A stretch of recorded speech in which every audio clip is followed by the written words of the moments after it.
Hello सबैजनालाई नमस्ते। आज म मेरो च्यानलमा लोकल कुखुराको झोल बनाउँदैछु। त्यसको लागि चाहिँ मैले कुखुराको मासु पहिले नै लिएर पखालेर डिफ्रिज गरेर राखेको थिएँ। अहिले चाहिँ म सिधै प्लेटमा खनाउँदैछु। आइस पनि जमेको छ, एकछिन राखेपछि त्यो पग्लिन्छ पनि। अनि अब मासुलाई चाहिने मैले एउटा ठुलो प्याज लिएको छु। त्यसलाई मजाले तासिसकेपछि अनि सफा पानीमा पखालेँ अनि मैले त्यसलाई मसिनो पारेर काटिसकेपछि अब अरू मैले लसुन अदुवा दुइटै लिएर तासेको छु।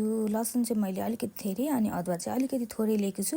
लिइसकेपछि मैले त्यसलाई चाहिँ ओखलीमा पिसेको छु। हजुरहरूले मिक्सर ग्राइन्डर युज गर्दा पनि हुन्छ। मैले चाहिँ धेरै मसिनो नपारिकन पिसेको छु। यसले गर्दाखेरि चाहिँ भुट्दाखेरि डढ्दैन। अनि एउटा भाँडामा तेल बसालेँ अनि प्याज हालेर हल्का ब्राउन हुने जेलसम्म मैले त्यसलाई फ्राई गरेँ।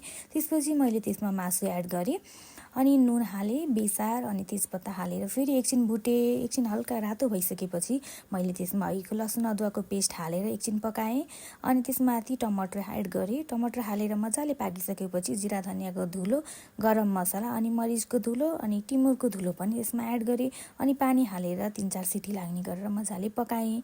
तयार भयो। कस्तो लाग्यो त हजुरहरूलाई? मन पर्यो भने च्यानललाई सब्स्क्राइब गर्नुहोला अनि सेयर पनि गर्नुहोला है त। धन्यवाद।